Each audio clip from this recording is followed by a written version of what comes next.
What's up? Welcome to the newest episode of Not That Deep, and it's our first episode on YouTube. So, to all of our listeners who are listening on SoundCloud, Spotify, or Apple Podcasts, remember there's going to be a link in the description where you can actually check us out on YouTube so you can see my beautiful face. But anyway, it's your girl Sasha Sage. Let's go ahead and get into this new episode. But first things first, let's make our household announcements. Flint deserves clean water. You already know what's up with that. Period. Nothing else to say about it. So I'm ready to hurry up and just get into this episode, most honestly. This is going to be an episode about body image. I spoke about this a little bit on Periscope, so you should already know what's good. Alright, let's go ahead and get into the deep end of things. I thought it was important to draw the parallel between the science of body image, the psychology of it, and the spirituality of it. As we know, psyche, the etymology of psyche is spirit. Therefore, your spirit, your mind, and the mechanisms for that, which, science does a good job of explaining, is quite important. So let's go ahead and, make sure everybody is well equipped. They have, their diving gear. And let's go ahead and start with the equipment from our fellow scientists. So, I feel like it was important to kind of address, where we first begin to form the concept of an individual body image. So, of course, you know how the psychology majors do. We go to childhood development for that.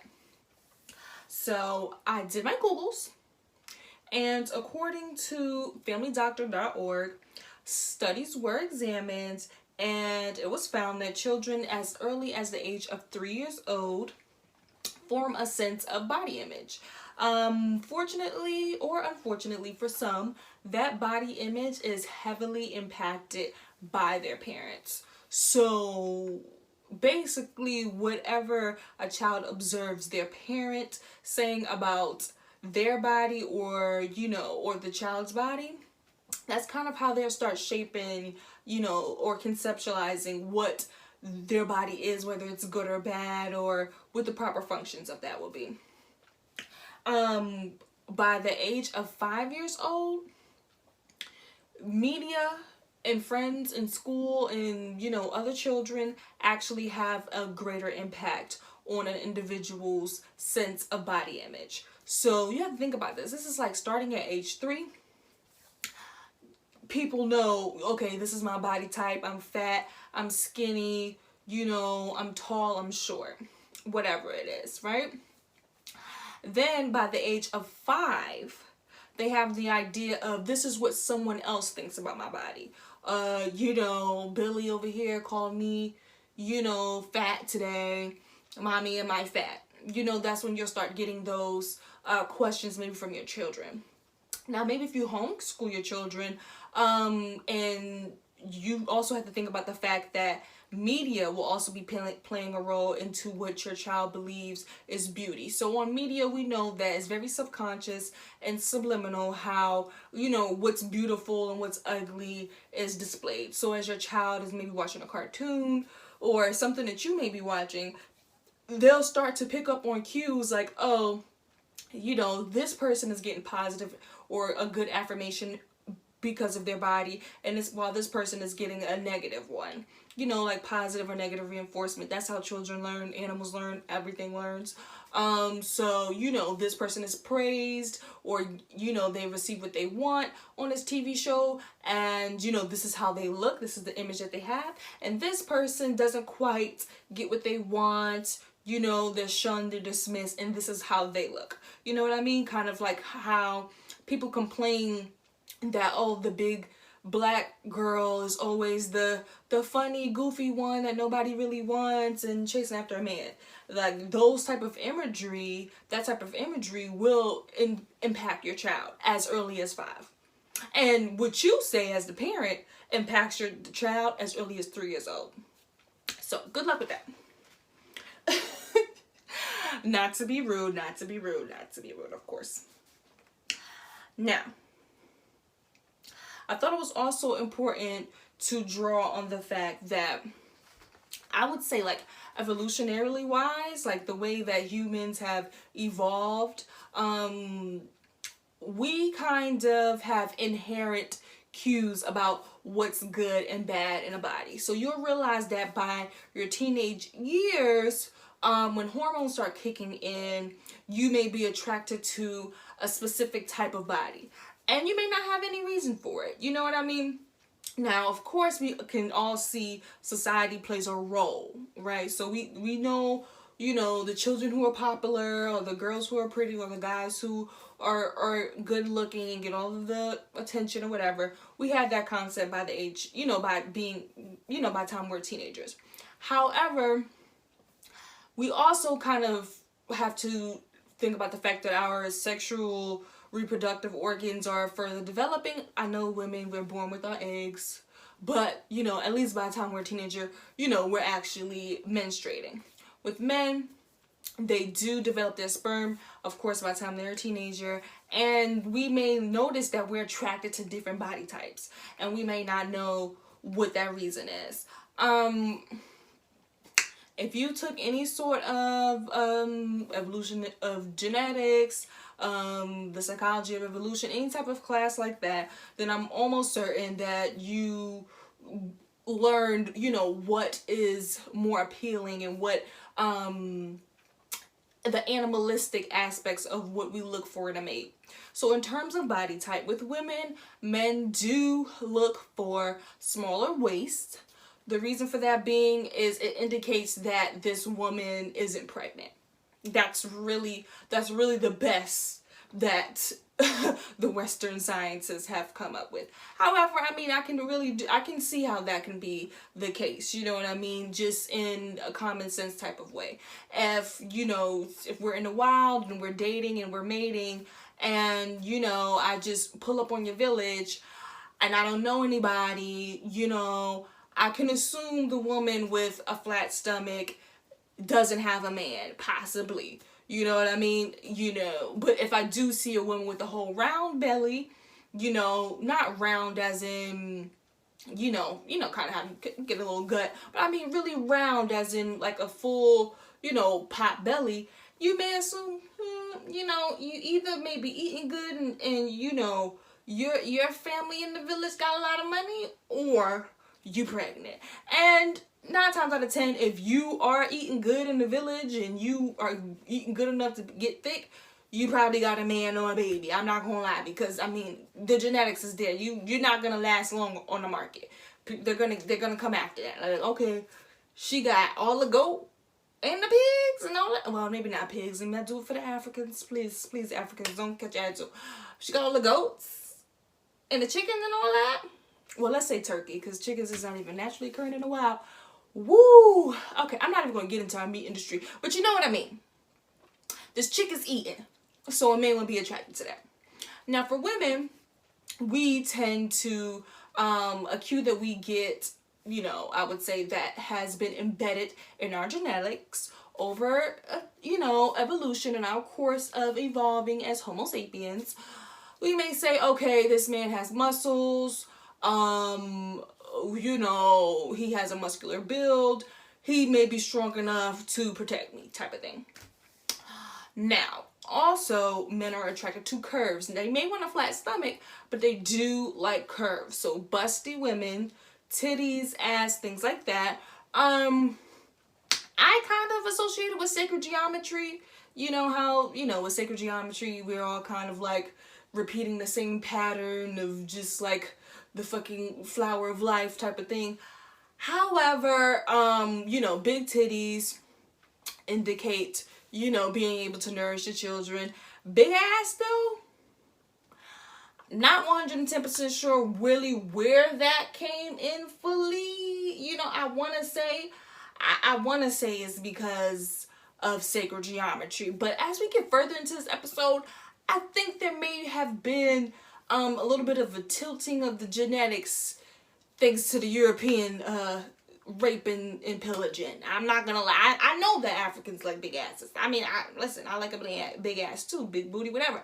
You know, and depictions of Eastern goddesses, and let's even say Buddha, whatever, or Indian goddesses, you know, there are like big full women and things of that nature.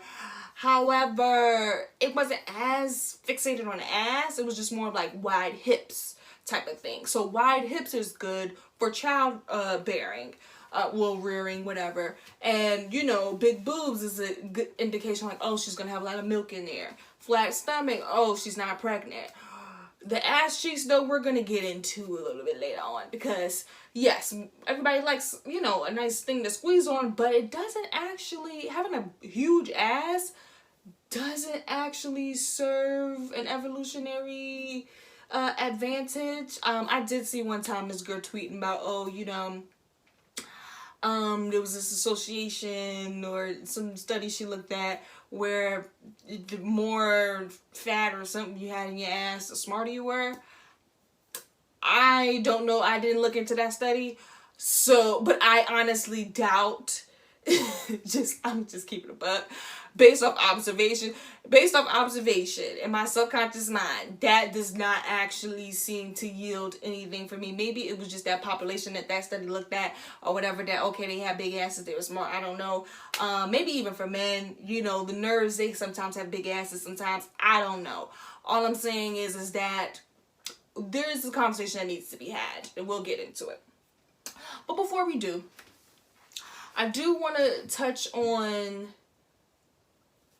body dysmorphia, okay? Because I think that right now body image is being heavily impacted by constantly being projected with images of perfection, quote unquote, or just seeing people's bodies so much, period. Like, we're not, you know, we're not at the point to where, how back in the day we could just walk around and be naked and it just was what it was. And, you know we look good. We put our little, you know, little cloth piece on so, you know, the coochie don't get in, you know, no dust on it or whatever, wherever we at, depending on the you know, the country or whatever. And, you know, we put our little adornment on and say, oh, I'm cute and stepping out. Whatever it is. We're at a phase to where we're not really comfortable with that in public, like having our bodies out and, you know, being just like that. But on social media and this like false sense of public, really, because I mean it is public, but it's like behind a black mirror. We're being constantly projected. We're having images of bodies being constantly projected onto us, and they're hypersexualized. I mean, I'm just gonna say that. We're not looking at bodies in artistic forms. We're not looking at bodies in scientific forms. We're really not. We're looking at people shake their asses, men showing dick prints. That's what we're looking at. And I feel like that has caused people to have more body dysmorphia than normal. The fact that we're taking pictures all the time, and as the girls know, we can look at a picture and we be like, oh, it's cute. But then we start looking at every little piece of flaw. Oh, damn, I don't like how that hair look. Oh, see, my eyelid is a little bit, you know, to the side. I don't like it. It kind of look like, you know, I'm a little cross-eyed or whatever. You know, the little stuff that we go through. And it's by looking at that image, that projected image, that capture of our light, of our energy, because that's what photographs are. It captures our fucking light. Just saying. It's kind of like distorting what we see when we look at ourselves in the mirror. So, you know, when you look at yourself and you're like, damn, I look good. Damn, bitch, you cute, you cute, you cute. Take a picture, you like, damn, this is not translating on the camera. Because it's a device. It's not as sophisticated as your eye. It's not, you're not going to get all the details, all of the depth. Like, your eye automatically blurs background sometimes. It automatically hyper-focuses into something. If you know you can look at something, you can kind of focus in, you blur to the other backgrounds. Like, our eyes are high-tech as fuck.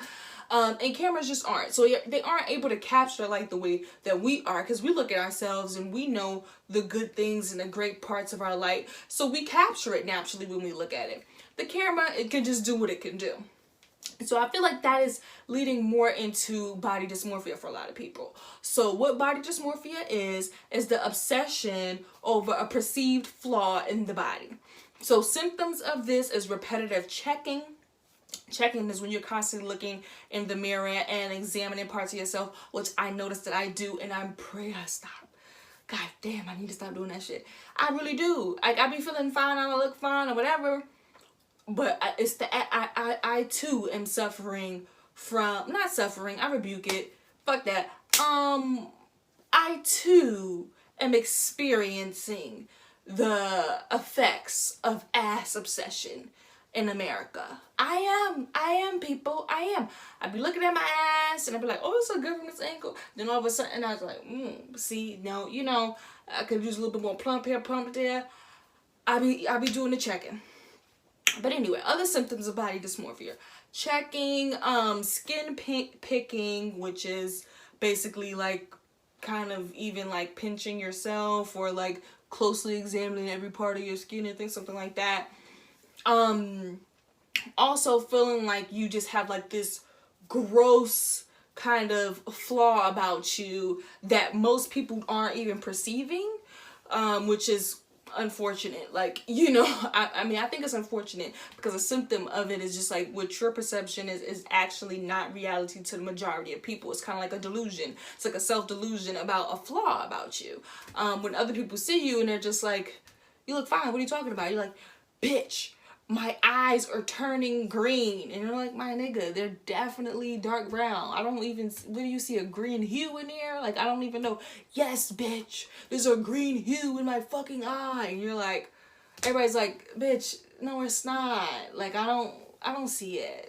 And you're just obsessing over it. Now you're fucking going crazy.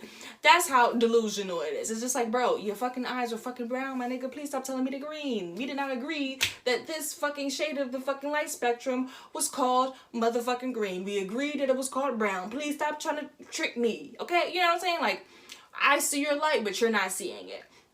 And I think a lot of people may be suffering from that because I'm noticing that a lot of people are gravitating towards shaping themselves to look a certain type of way instead of embracing how they look.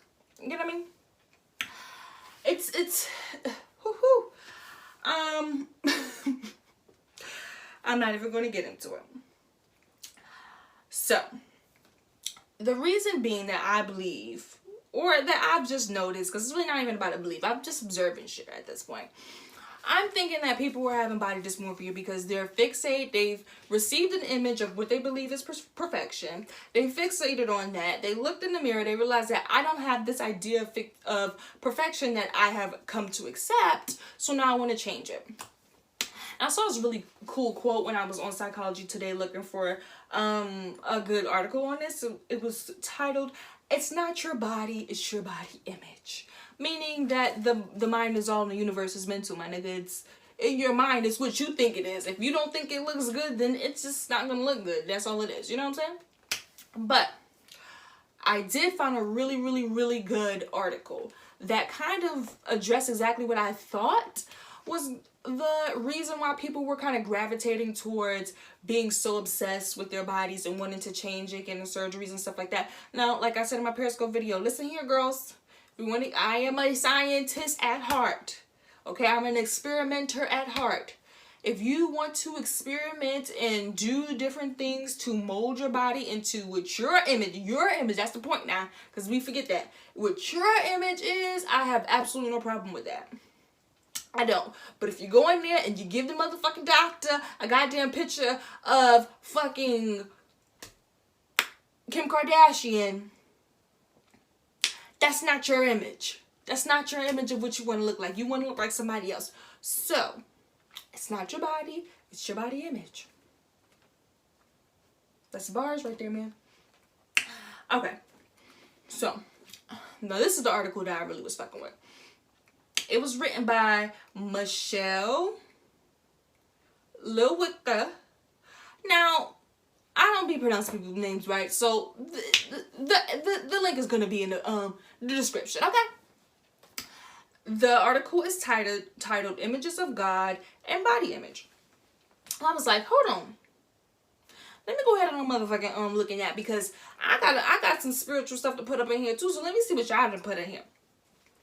So, according to the article, studies have found that religious people are more likely than atheists to believe they have power and authority over the body.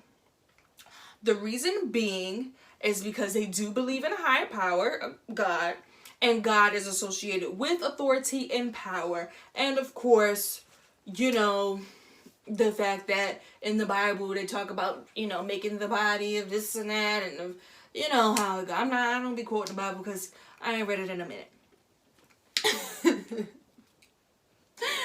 But I kind of found it funny that religious people were more likely to feel like they have authority over their bodies than atheists. I was like, well, atheists, shouldn't they be more self-empowered?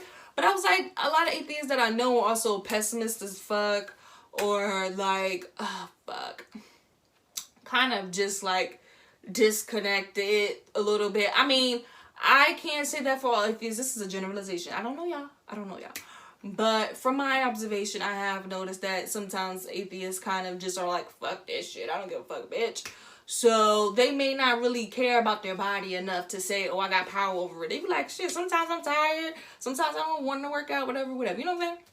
But anyway, so based on the study, religious people are more likely than atheists to feel like they have authority over their body. And they've concluded that it's because they see, you know, they believe in the fact that there's a higher power that has authority over them, therefore they have some connection with it. While atheists maybe don't necessarily believe in a higher power, and they might probably are more like, oh, it is what it is. If I look good today, I don't, you know, type of thing.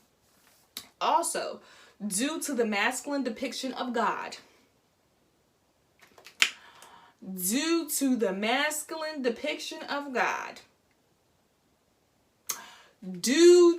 I'm going to get on my Dr. Umar. Due to the masculine depiction of God, women are more likely to view their bodies in the perspective of men. Heard that, ladies? Did you hear that? Due to the subconscious association with men being in positions of authority, and authority being associated with God. Yeah. Talk about a male gaze, my nigga. Talk about a male gaze. They did look at, I should have wrote that part down. But in the article, they speak about, I'm mad I don't remember her name. It's the lady who wrote the book, like Sex, Magic, and Politics, I think the book is called. That's going to be in the description as well. So she contributed to, well, basically they just spoke about what her thoughts on this concept was. I think she did put it in her book too, that maybe if women, you know, change the image of God to goddess, that they would be able to, you know, take some power back and have some more authority into themselves. I mean, it's an idea. The article in Psychology Today concluded that didn't necessarily need to be the issue at all. Maybe we should just stop seeking the authority from outside figures like men, period. And if God is truly something that we experience within, then do that. Just saying. But that is really the problem, I think, for a lot of women and our body image. The fact that I'm obsessing over my ass, this is me personally speaking. The fact that I'm obsessing over my ass and its shape and its plumpness and its firmness and this and that, girl, for what? You shit out of it. Like, bro, stop it. You know what I mean? Like, it doesn't make sense. It's not even that serious. For the most part, I would say all of high school, I liked my motherfucking body shape. I did. I was like, oh, you know, oh, equal parts booty, titties. Oh, this is cute, bitch. I'm feeling it. I get to grown woman land in college and post-college, and I'm like, damn, these bitches got body. And I I mean, no hating or whatever. I like it, but I'm also noticing that men are preferring that. You know, they're telling me to my face, you don't have enough ass type shit. Did y'all see my Periscope with that? Y'all need to follow me on Periscope. Underscore not that deep. Because some nigga came in there, his name was JoJo Smitty or whatever. Talking about, oh, you don't got no ass? Oh, that ain't gonna work. As if I want his ass. What the fuck would he even said I wanted him? Anyway, to my face telling me about my body, bro. I even dated somebody in college who was just like, he would grab my ass and was like, acting like it wasn't enough. I'm like, my nigga, if you don't take this handful, the fuck wrong with you? And that's, you know who you are. I'm not even gonna get into it. But that actually really did traumatize me for a hot minute. I'm not gonna lie. I don't even think I've been the same. Like, niggas can't touch my ass a certain way without me being like, are you doing the same thing that he did? It's kind of crazy because I literally had a boyfriend before that worshipped my ass. Literally worshipped it. Worshipped it. He was a tourist as well. Child, I miss me a woo, I ain't gonna lie. Let me not do the let me stay on track. But I love a Taurus. But Pisces moon too. That was some good shit. Anyway, he worshipped my ass. Squeezed it all the time. And I felt like my ass got bigger in that relationship. Well, he also fed me all the time too. So you know how it is when you date a Taurus. Y'all always be eating. So, you know, give or take. I don't know. Whatever it goes, he still uplifted me and I didn't have a problem with my body. But because women, me included, we're looking at the approval of our mates, of our partner, because, you know, we have this evolutionary sense of, oh, I want to reproduce, and oh, I want to be married, or well, not really married, but you know what I mean. I want to reproduce and have a partner. I want to please my partner. I want my partner to think that I'm beautiful or whatever. And we all know that men are fucking child. These is some visual motherfucking creatures. If I don't know what a visual creature is, woo! They don't even got no internal vision sometimes. I'm like, you just see what's on the outside. You don't even see what's with the. I'm on my business. Let me get back to the serious part of the conversation. Now, because women are adjusting or feeling like their bodies should be, you know, molded through the male gaze, we're resorting to taking that power into our own hands. I've mentioned this before. I think that the reason why a lot of people are getting surgery right now is because, for one, we do know internally we have the authority of God. It's been handed down. I mean, technically, I'm not going to get it. Well, no, you already know my belief. God is within. Not going to anger the Christians and say, I am God. I'm one of them. I'm not going to say I am the shit. There's a lot. So, whatever. You know what? I'm not going to get into that. But we have that sense of authority over ourselves. Like, oh, I could change this shit up. Fuck is you talking about? So, a lot of people are getting surgery. Like, there's a base God. There's a surgeon God. Now,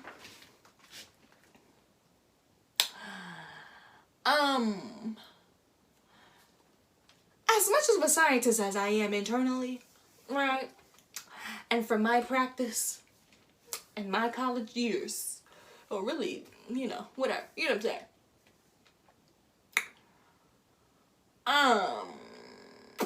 saying? Not gonna lie. And yes, I just chomped on my motherfucking gum that loud. Some of this surgery obsession is borderline body dysmorphic, borderline delusional, borderline what the fuck wrong with y'all? Just borderline. Just borderline. I'm not gonna say, because to be quite honest, most people do go into surgery with the idea that they're going to come out with the image that they have in their mind, whatever it is that perfection that they want. I will say, unfortunately, some people have the idea of perfection that is not within their image, but people who do, right? So let's see somebody who's gotten good work done. Angela Bassett, she's gotten really good work done in terms of fillers, you know, toning up her face, making sure that her structure just stays intact. Period. Great. Love it. I stand. Also, let's see somebody else. Drea. Drea actually didn't even get any surgery on her nose, which, you know, someone like me who kind of has that, like, I don't know how to describe that, like face shape or whatever, where it's kind of like our noses kind of lead our face or whatever. She didn't get any surgery on her nose from what I saw, but she did get surgery on her butt. And she got a really nice job. It looks like it's just like a perfect plump. Go about my day. I just want to accentuate who I am and what I have. I stand. Those type of things let me know that you embrace who you truly are.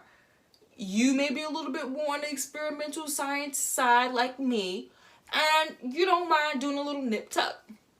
I personally don't want to do much that has me going on anesthesia because I don't trust these crackers at no motherfucking hospital. I'm gonna keep it a bizuck on that ass. However, there are shots you can get. There's a lot of different ways you can do surgery where you don't actually have to go on you know, be knocked out. You can be present for the entire situation. So that's surgery on the good end, you know, where it's like I just do a nip tuck. I'm just accentuating how I truly look. I'm not trying to do anything drastic. But then there's surgery like the Claremont twins, where you get your nose done. I'm like, okay. I mean, you know, you look black. You had a black nose, didn't mind it. But if you want a white nose, okay. You know, I understand European standards. Whatever. Not going to get into it. And then, get your ass done. And it's like, I don't know, like 2 mounds of clay or mounds of fucking cement on the side of your motherfucking hips. Like, I don't know why y'all did that. So that lets me know there's some delusion here. Like, y'all did that and y'all be taking pictures of it. Y'all be, you know, like getting boosted for it. Like, nobody didn't say that this is actually not a good technique. You know what I'm saying? And I'm not even just going to get into whatever, you know how bitches be hating on bitches with surgery, whatever. I'm not getting into that, because if you want to get a big ass, get a big ass. But the technique, man, it's a science. Like, this is whole ass surgery, my nigga. Like, this is a specialty in fucking medical school. My nigga, you could do a better technique. Like, who did that? He didn't pay no attention to nothing. Like, he just put shit something, like, huh? Okay. I'm not going to get into it. Because I'm going to draw a parallel that may make a lot of people uncomfortable. Do you remember some common countries where people went to get surgery done for the low?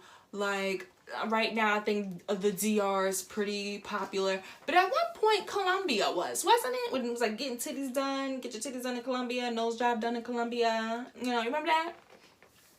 Well, I believe it was like, probably like 2 years ago. I watched a documentary on YouTube by Viceland. So it's on, I think it is still on Viceland's channel. However, you can just search it in. So what you'll type in is Colombia's Hidden Secrets, Viceland doc. And the journalist, this white man, went to Colombia to have conversations with the Colombians who were practicing this hidden tradition where young boys would lose their virginities to donkeys, and some of the grown men, you know, kind of became fixated on fucking those donkeys. Now, they don't say where well, I don't remember because I didn't rewatch the documentary to bring this point up. And, you know, if you want to watch it, I highly recommend it, actually. I think I have like a 15-minute clip of it. I shared that on a Not That Deep Twitter. So, I'll retweet that and link it, you know, with the stuff or whatever. So y'all can look at it on Twitter. And that's going to be in the description as well, guys. So, come on. Anyway. It's a sight to see. I'm going to get to the point to why I brought that up. And its connection to surgery.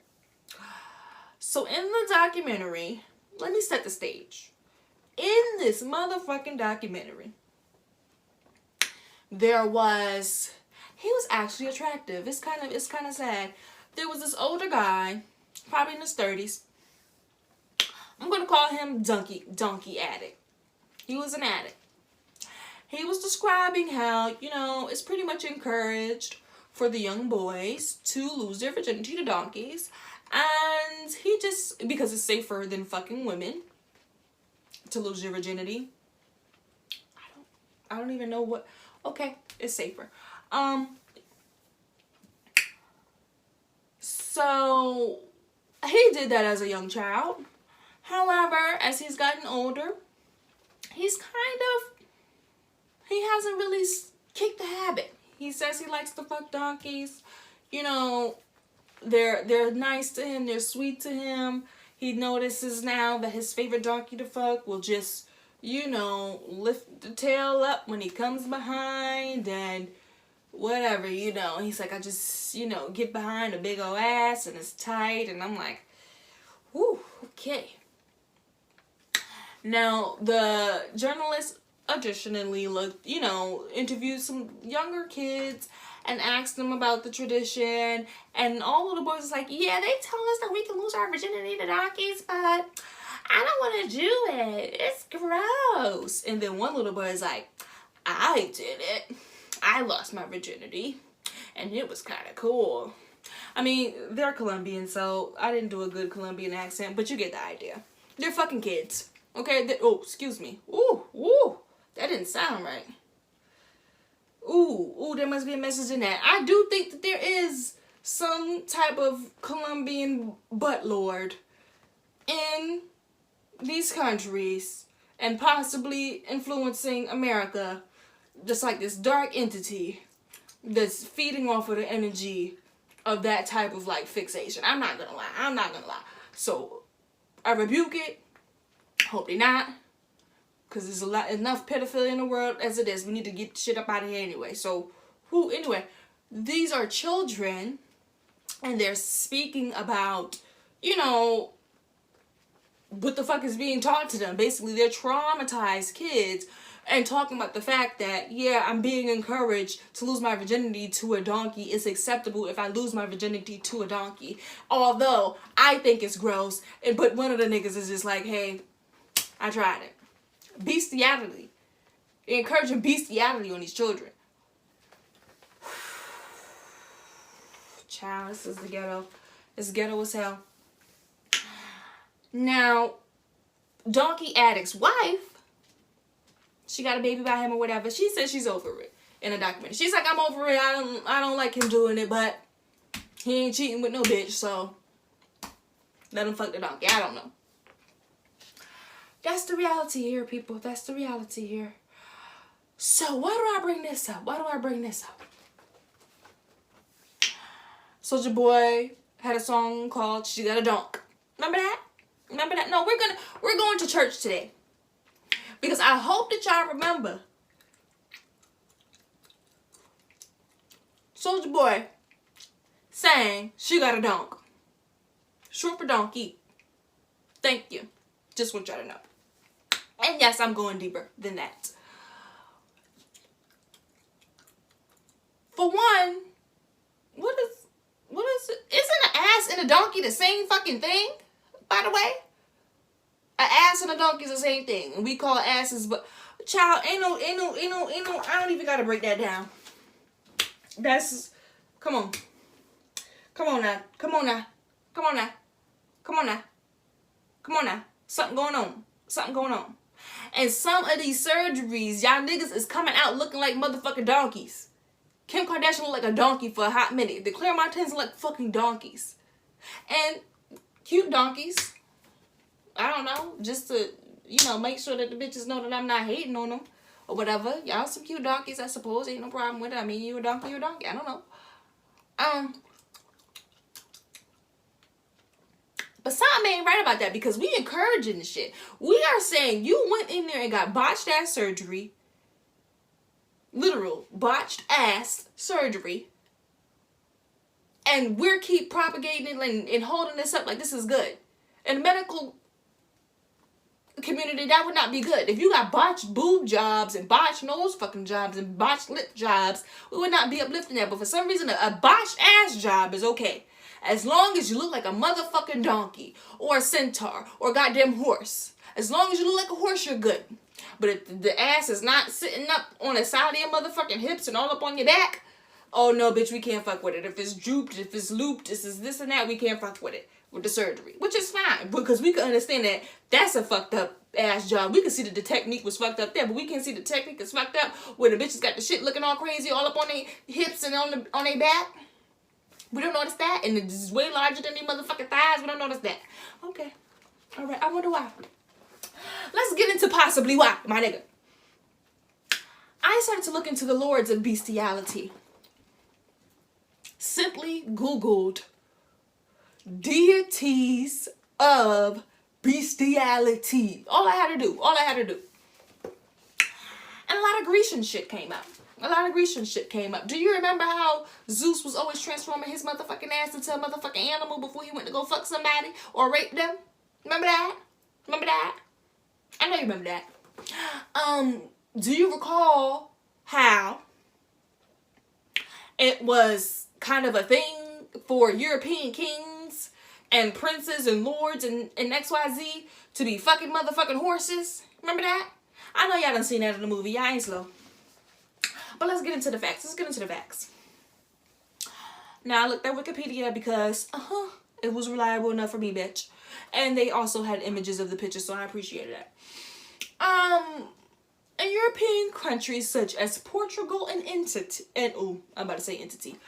as in European, child, let me get these words out. I'm playing too much.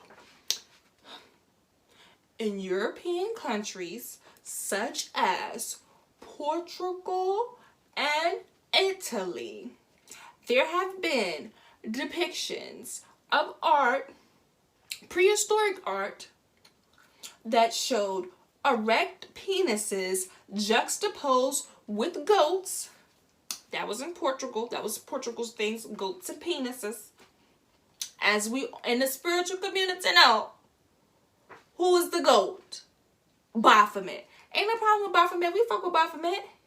But I don't fuck with y'all depiction of motherfucking Baphomet, because where the fuck is Baphomet titties at? Bitch. But we ain't going there.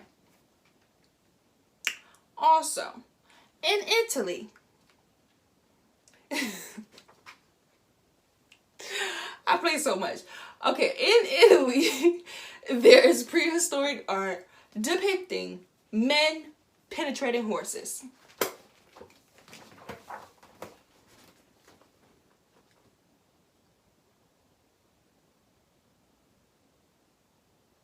Remember that? Remember that European history? That's why I said I don't know if the obsession with ass is really an evolutionary thing or epigenetic thing based on trauma. Because I'm going to get into it. Now, why is this relevant? Do you remember when Italy was parading that big booty black lady all across they motherfucking countries? I forget her name. I'm sorry, baby, I forgot your name. You know, she's you know, in the cosmos now. You did what you had to do. You were the reflection needed for these motherfuckers to show their ass and how low down and nasty that they were. You were. Because they couldn't handle your motherfucking beauty. But we ain't getting into it. It's not about that. I'm just drawing on a parallel. You remember when they was parading the big booty black lady, a slave, by the way. This was enslavement motherfucking times. The big booty black lady around the European countries in they freak shows. Talking about look at her ass. And that's when all of the European bitches started getting those little, you know, those little bustier Gates ass bullshit to mock having that big ass. And they do it now. The Kim Kardashians have done it now. They done went ahead and pumped all that bullshit up in their ass just to say, oh, I got a big ass like the black girls. They just upgraded. They don't got the little metal fucking cage no more. They just went to the surgery. Remember that? And they was raping that motherfucking lady. Yes, I'm chewing my motherfucking gum that goddamn hard because I'm pissed. Raping her, giving her motherfucking syphilis. Remember that? Don't play the game with me. Don't play the game with me. Some of this shit is fucked up. It's fucked up. And some of this obsession, something wrong. Something wrong with it. Something wrong with it. Something is wrong with it, and y'all need to come to terms with it. And the black men, I don't want to hear your motherfucking mouth about it, because it actually pisses me off that y'all participate in this shit. Because I'm about to go deeper. There's also, you can look at this on motherfucking Wikipedia. The damn picture is right there. A statue of a goat, Baartman again, being penetrated by satyr. I don't know if it's said like satire. I don't know. It's S-A-T-Y-R. Not going to get into the pronunciation right now. But satyr penetrating a motherfucking goat. What satyr sound like? Saturn. What's Saturn associated with? Satan.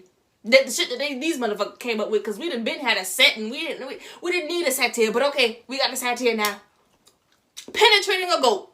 And satyr is a man, by the way. If you look at the motherfucking image, it's a man.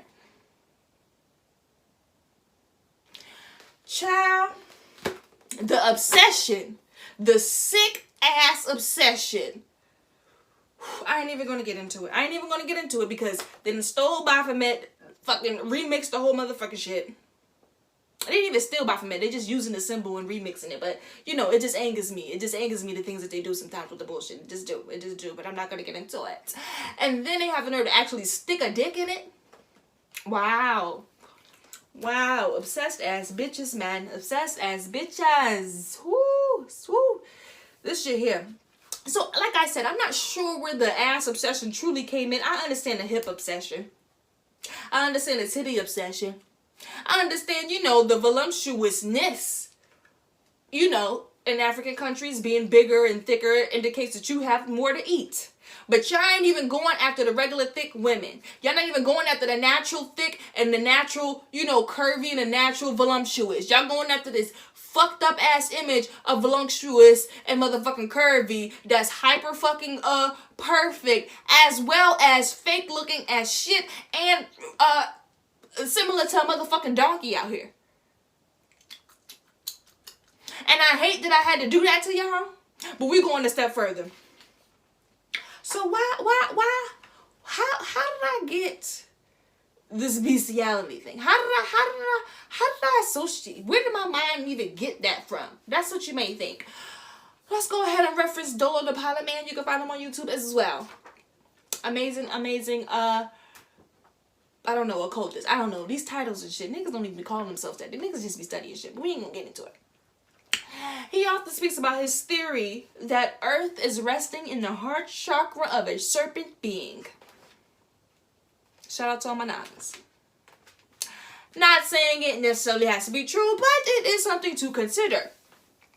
Now think of this. You gotta think from a universal perspective now. Please put your snorkels on. We're going deep, bitches. Put your motherfucking snorkels on. We're gonna imagine some shit now. Imagine the planets themselves. Let me say planet, because I need to stop doing this extra ass voice. Imagine the planets themselves as sentient beings with a sense of body image. That's all I need you to do. That's all I need you to do. That's all I need you to do. Right? Gotta think about it. Now let me bring it to you first so you can see what I'm saying, why I'm saying this. If you ever took a biology class, you understand why I'm thinking this. When we learn about cells, we learn of cells and their life cycles and their sense of beings and their purpose and their function and blah, blah, blah. That's what we learn in biology, right?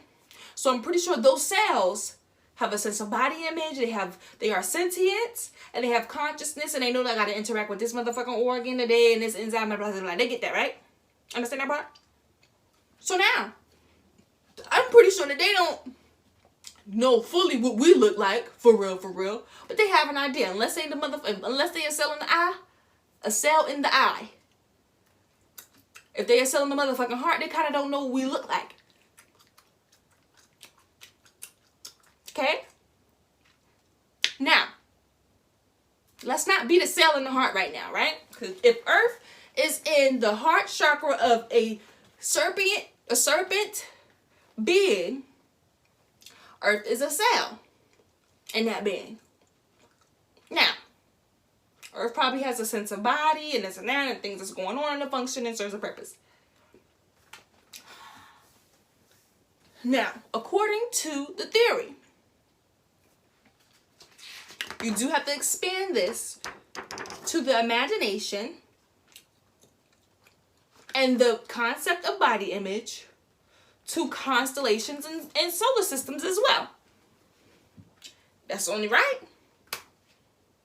If our cells have a body image, and we have body image, and possibly Earth, it does, then why not other constellations? Why not the whole motherfucking solar system? Got me? Okay, now we're getting to the point. Based on the theory that we reside in a serpent being as a blood cell near the heart, Dolo goes on to speak about how some serpent beings are used as sex or war objects by other cosmic entities, including centaurs. What are centaurs? A half man, half horse. Centaurs are introduced to us in Grecian mythology. How did that happen? Some type of sex between one of the two Grecian guys. I don't know their mythology like that. I don't be in their shit. Got it? Check it. Got it? We're good. Okay, cool. Some serpent beings are even pets or slaves to centaurs, due to the fact that not all serpent beings have an elevated sense of consciousness. Some serpent beings tend to reside mainly in their lower natures. Eating, sleeping, fucking. Some of y'all humans do that too, so.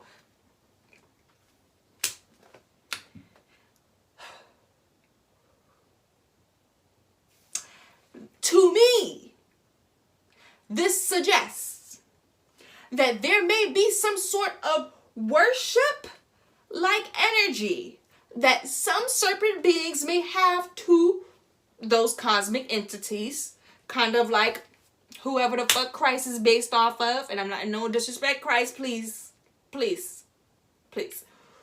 Whoever Muhammad is based off of, all of that. Not getting into it. We're going to stay focused right now. So, I be snapping. I'm sorry. I mean, if you following me this whole time, you know that I'm really going in right now. All right.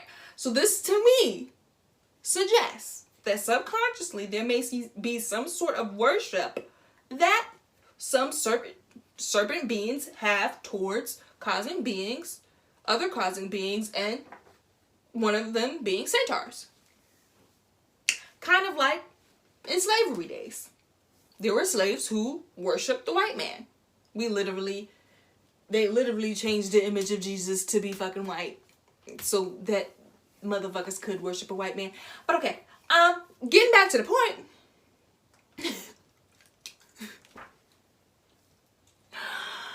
I'm noticing there is a ass worship going on amongst some people in the collective, specifically in this centaur-like form. Because I said, how we gonna be boosting up a whole fucked up technique, my nigga? Like, that's not even a default. It's not even default for you to go and get surgery and your shit be fucked up. You really just gotta go to somebody cheap. It's one thing to be like, okay, dimples. I know dimples. It's supposed to be a fucking genetic for we're supposed to be like a technically it's like a, what the fuck this shit is they call? It's basically we don't got tissue right there and we supposed to. Okay, I'm not gonna keep trying to show my dimples. Anyway, the point playing too much. Okay, right? So but however, dimples are a dominant trait. To have dimples, you have a dominant gene to have dimples. So therefore, you are defaulted to dimples, although it means that you're missing something or whatever, right? Why the fuck, if you go to a surgeon, it's not even default for you to come out looking like a fucking centaur? Why the fuck are we boosting the shit come out look like a fucking centaur? That's like us saying, oh Lord, I'm about to be ableist as fuck. Let me not disrespect nobody. Okay. That is like us boosting up, you know, other deformities and disabilities. Fuck it, I'ma just say it. If that's not the default, if that's not natural and organic, why are we boosting it up? Why are we saying, oh, I like this, I love this, I whatever? Because that's literally what's happening on social media. The hearts, you're doing a whole fucking heart, my nigga. The hearts, the like, the love, you're showing that you're literally breathing life into that energy. And I just told you there are lords of bestiality, many of them. Most of them with European origins. Okay, just so y'all know, because even in the Wikipedia message, in the article, it denoted that Abrahamic and Hebrew religions said that was a sin, my nigga. That was a crime against nature, my nigga. Just saying. Just saying. Okay. It's quite sick. I think it's not far-fetched to conclude or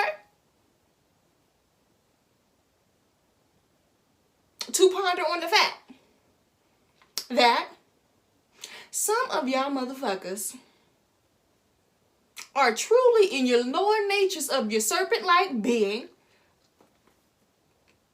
eating, sleeping, fucking, and y'all don't have no motherfucking problem being a sex slave, pet, war fucking object of no motherfucking centaur, and you worship that motherfucker. You love it. You like it, actually. You want the centaur to keep fucking you. I don't know how it's happening. I don't know what the sexual positions is being used. I'm just saying. I saw what the fuck it was depicted, you know, and the European art and in the Grecian motherfucking mythologies. A lot of fucking horses. I don't know. Maybe they putting this like being in their asses. I don't know. I don't know, child. Eating ass and everything, child. Probably. I don't know. And ain't nothing wrong with eating ass. I'm just saying. Okay. Let's go ahead and let's get about the waters. Let's get about the waters. It's pretty murky up in here. I done made my point. Let's go ahead on and get into the shallow end. Dry off, relax our nerves.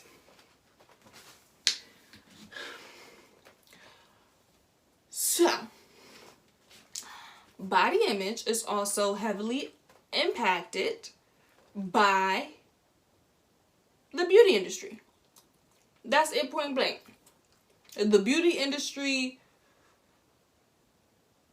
is what sets the standard of beauty for women mostly and men as well.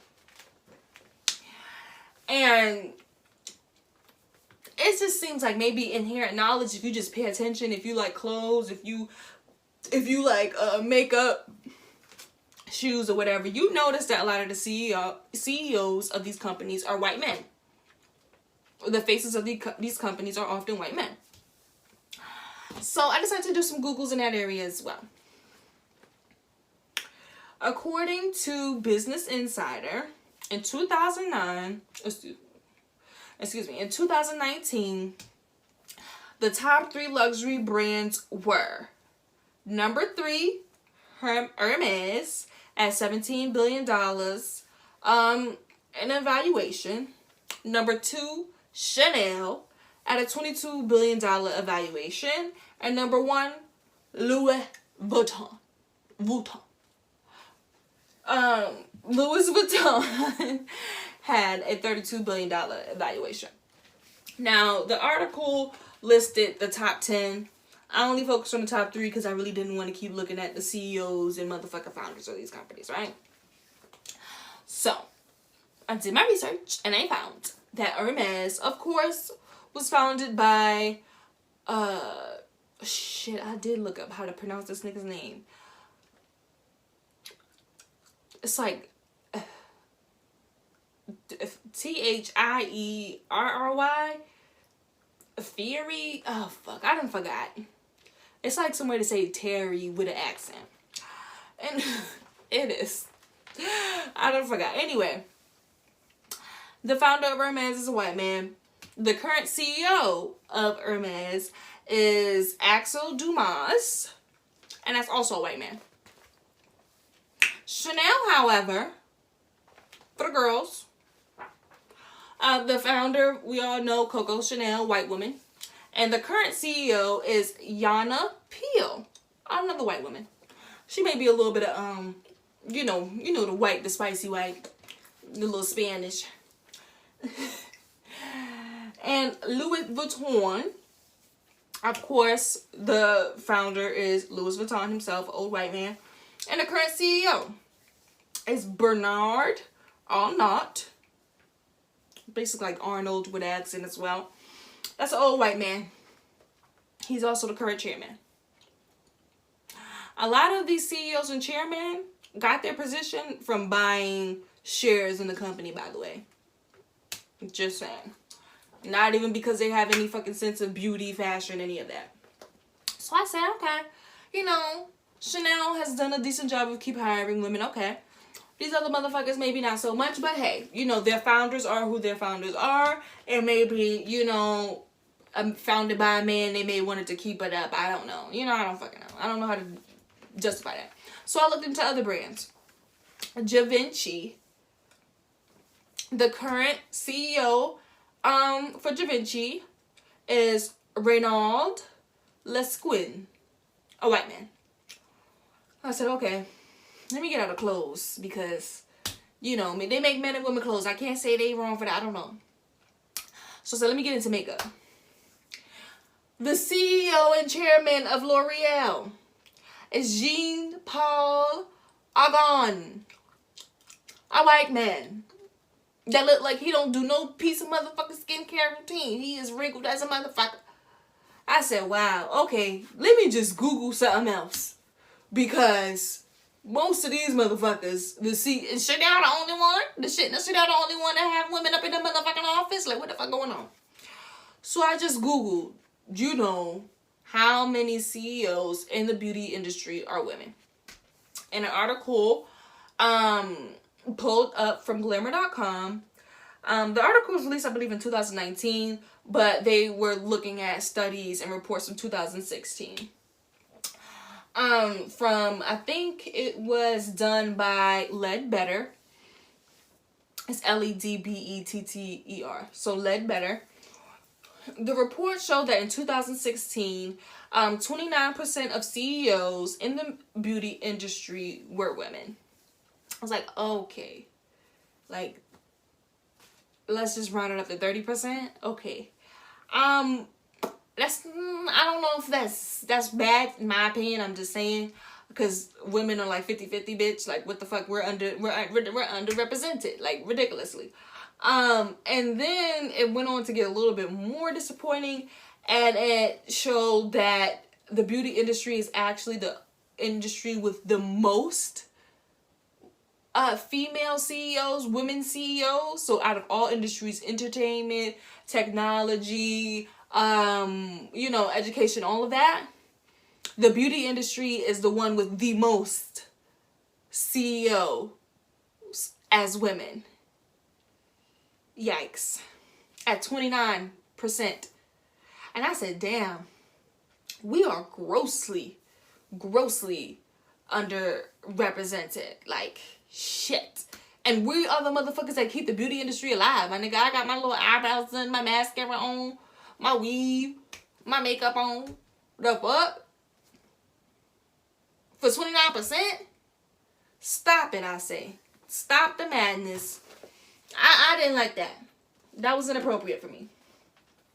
And that drew back to the point that the motherfucking Psychology Today article brought up.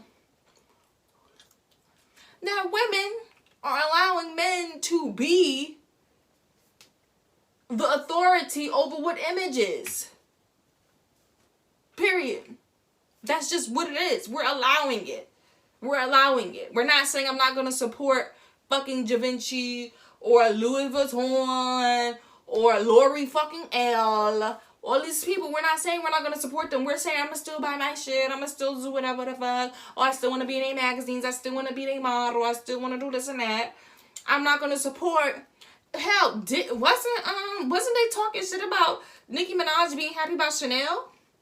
And Chanel is like the number 2 bitch in the motherfucking game.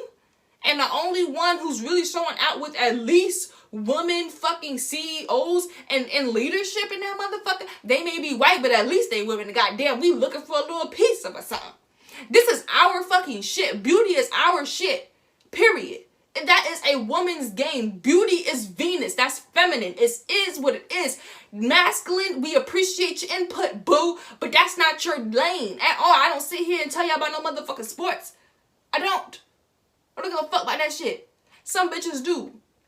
Cool. And y'all still do the boys club with them. Y'all don't even let the bitches in like that. So please, with the bullshit. Y'all don't support WNBA. You may support a bitch in motherfucking tennis. Because, Serena been showing out on that motherfucking ass.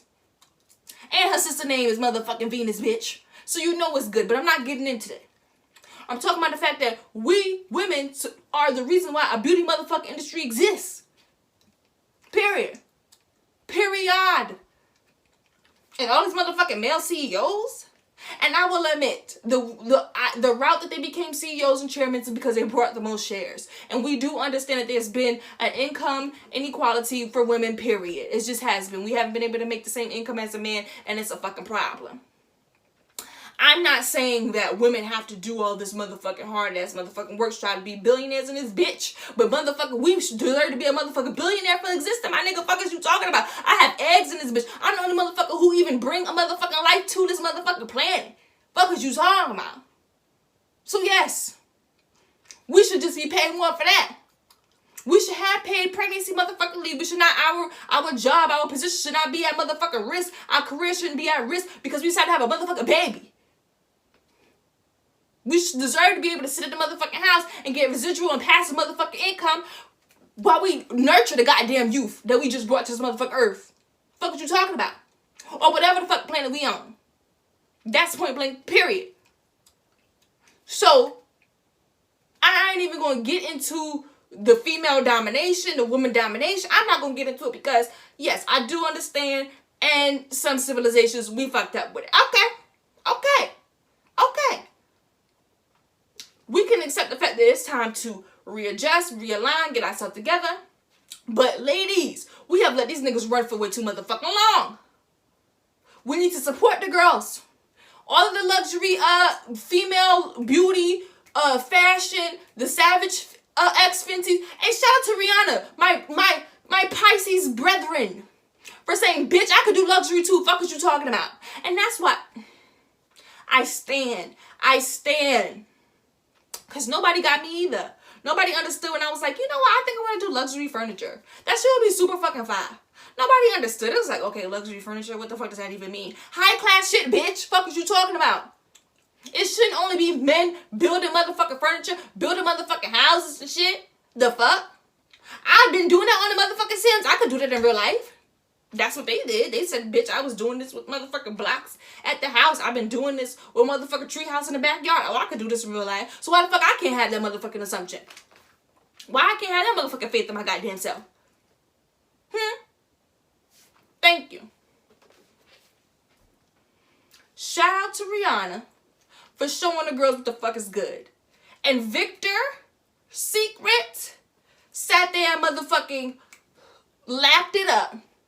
Started taking notes. He saw Savage X Fenty bring out all of the girls of all body types, showing that all women are beautiful. We don't have to fit no motherfucking one way and one motherfucking look. And then he wanted to switch it up for the next motherfucking Victoria's Secret show. Bitch, fuck you. We ain't going. We ain't trying to see it. I ain't going. I've been not going. I've been watching from the house, so it ain't nothing to me. So y'all bitches who go, okay, y'all can go. But we, as in me, is not going. Now, yes, I still got some Victoria's Secret drawers. I ain't throwing them out. But guess what? The Savage Fenty Draws is just as motherfucking good, even better, bitch. How about it?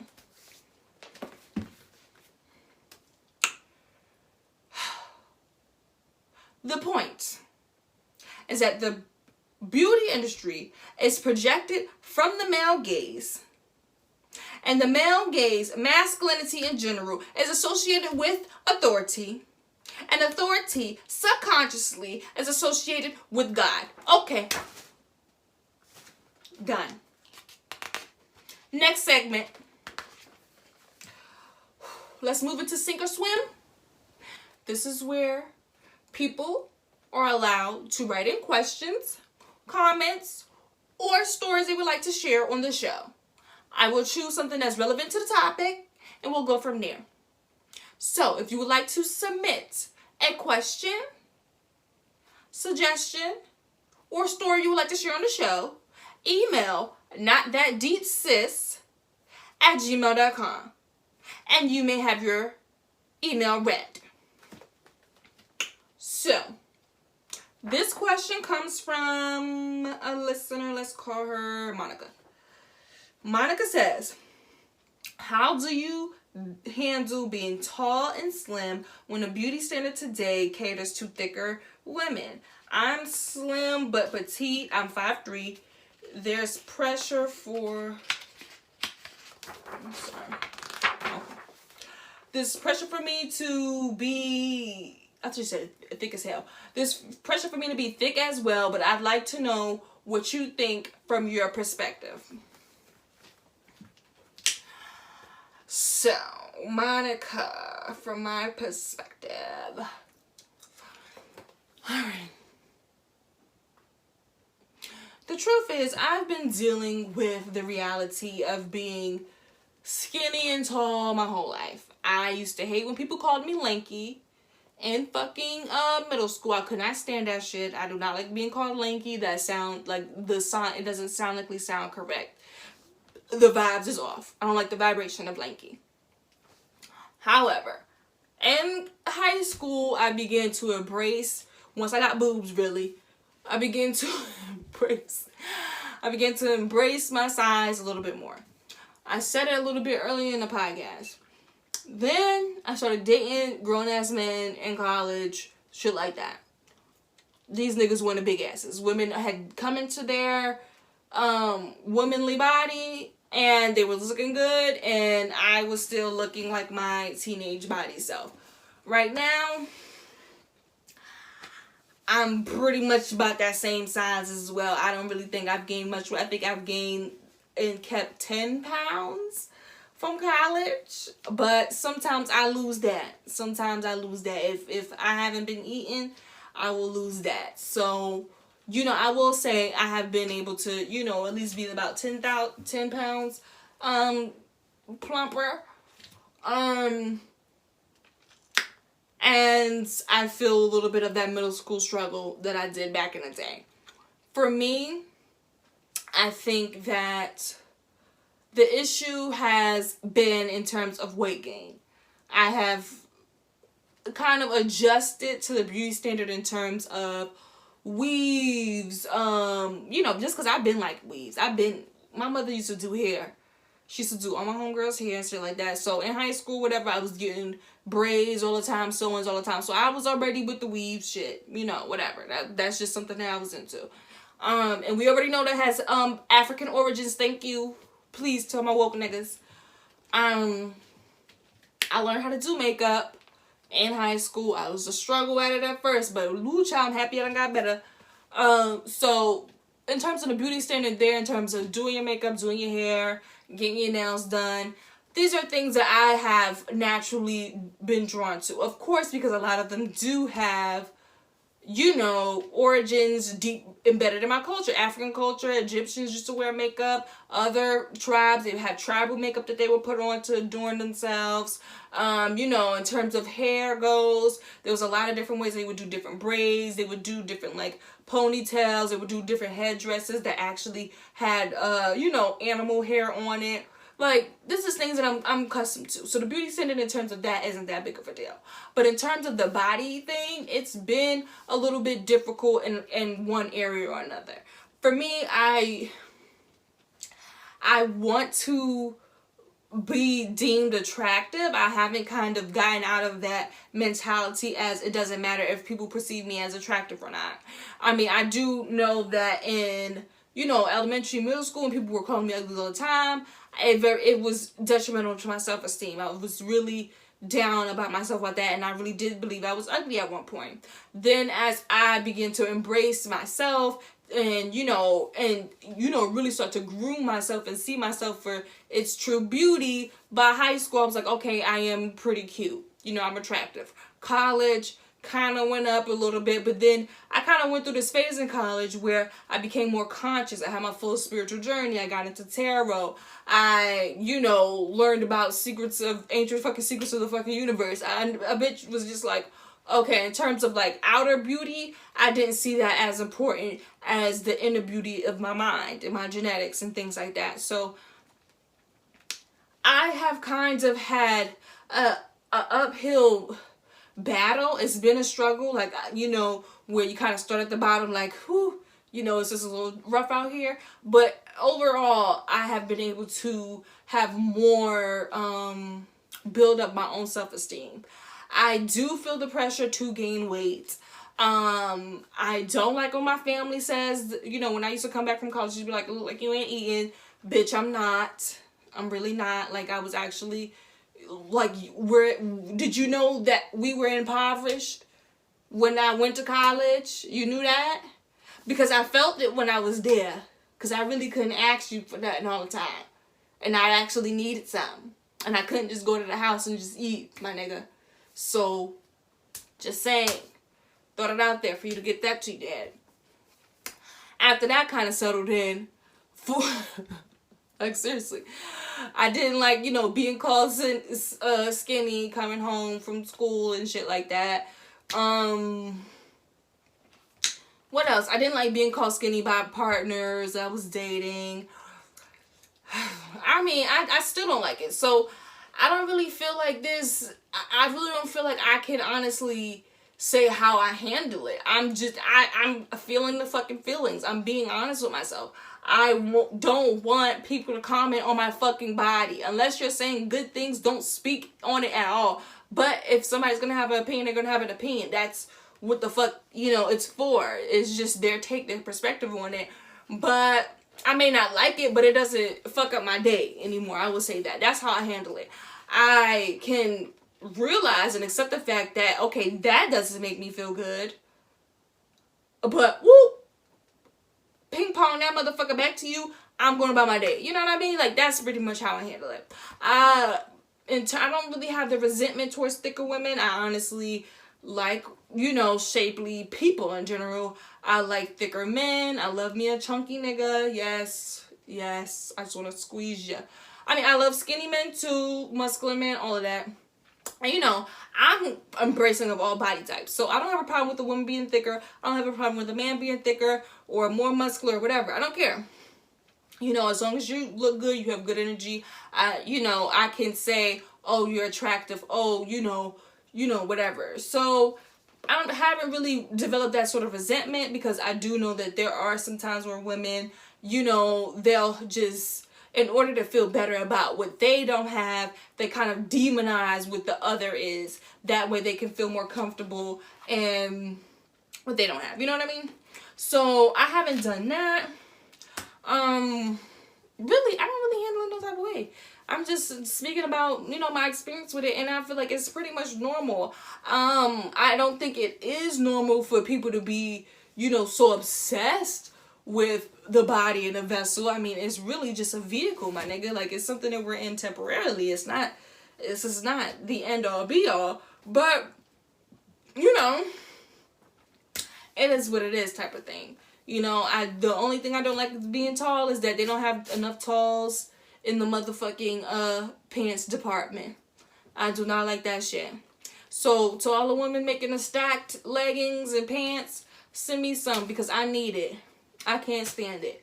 I cannot stand the fact that I gotta fucking order talls on fucking line, and then you gotta look at the motherfucking measurements because they don't even be tall all the time. They be right there at the angle. So as soon as I motherfucking wash this shit, it ain't gonna be tall no more. So that's irritating. I think that, you know, I know that whatever's trendy at the time is what's trendy at the time, but I feel like if you get caught up in the sensationalism of it, you're not never really gonna embrace the uniqueness of your body. So I've done a good job of making sure that I feel like I'm, you know, whatever it is in my mind that's making me feel like, oh, my body is beautiful. Oh, you know, oh, your body looks like one of those sculptures of a goddess. That's something I tell myself. You know what I'm saying? Like, just so that I can have it in my mind that, you know, this image is beautiful. This image is praise and worship. If just by you, fuck it. You know what I'm saying? Like, you've seen this being represented and you've seen it being in its beautiful form or whatever. So I think that's important. For the petite girls, I mean, I think that you guys should have some really good representation in terms of images that are saying that you're beautiful as well. You know, the slim and short. I know Janae Aiko, Karuchi. I'm trying to think of black women. There's not that many black women out right now. I know Nia Long was at one point. I'm kind of blanking because I really didn't think about it, but there's a lot of images, and that's something I also do too.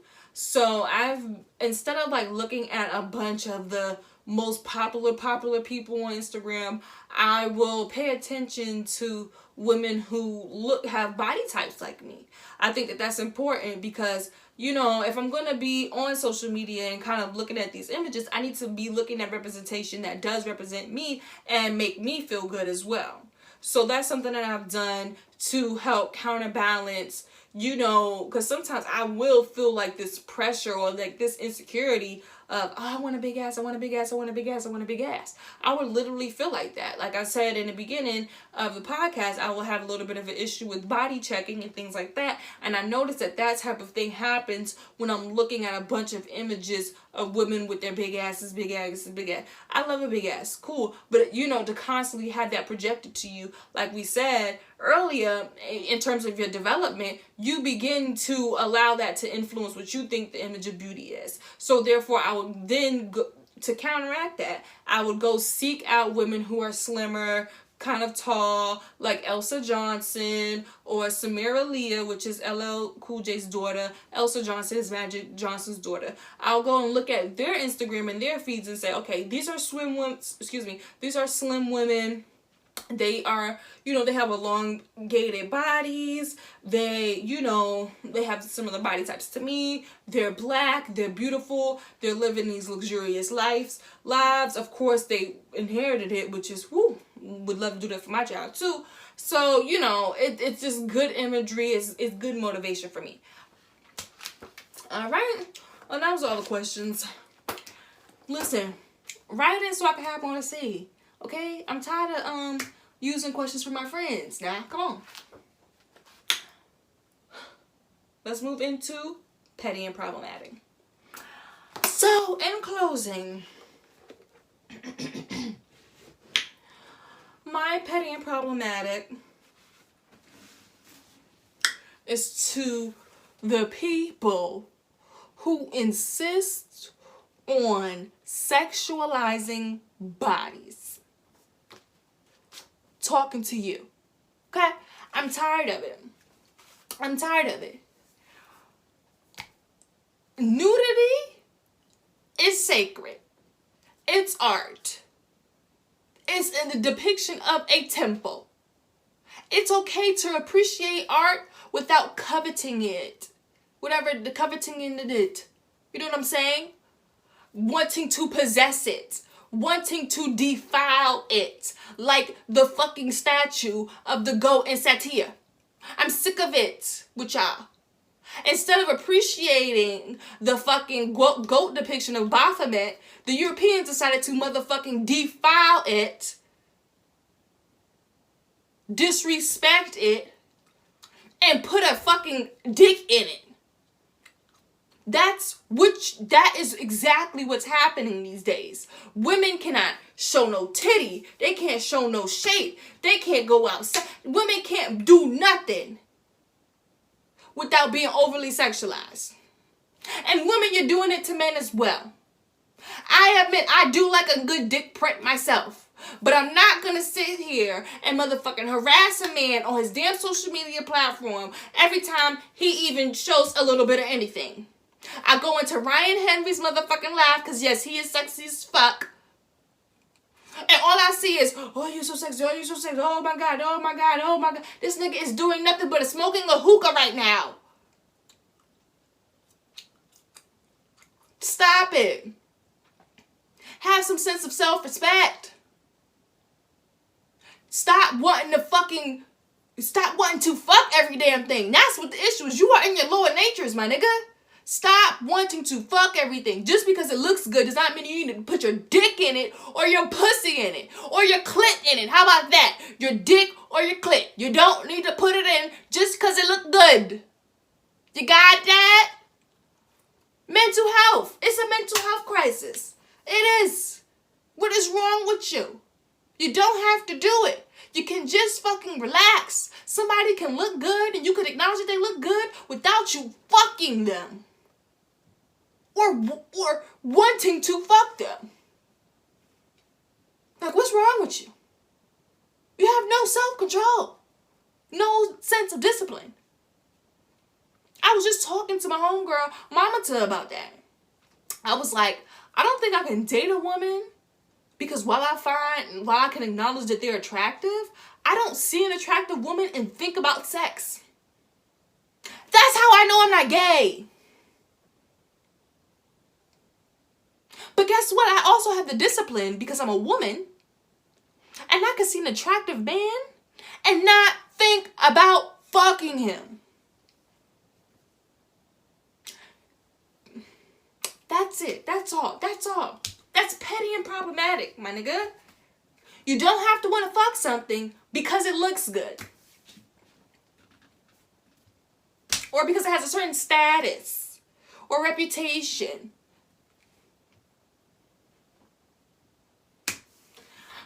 Alright, that's all for this episode. I do hope that you enjoyed our chat about body image. Hope it was good for you guys. I enjoyed it. I got on my preacher status. First YouTube video was popping. YouTube, we out here. I'm being a little bit ghetto because I get to look at myself in the camera now. But let me be serious. Serious moment. Of course. Follow us on all social media platforms. On Twitter, it's _notthatdeep. On Instagram, I believe it's notthatdeepsis. Okay, no, the @ is notthatdeepsis. If I'm wrong, everything will be in the description box below. Listen to us on SoundCloud. Listen to us on Spotify. Listen to us on the Apple Podcast app. That's the purple app with the motherfucking podcast looking ass symbol that comes on all the iPhones. Listen to us there. Thank you. Appreciate it. What else? Oh yeah, follow me, Saj the Sage, on all social media platforms. So it's at Saj the Sage on Instagram and on Twitter.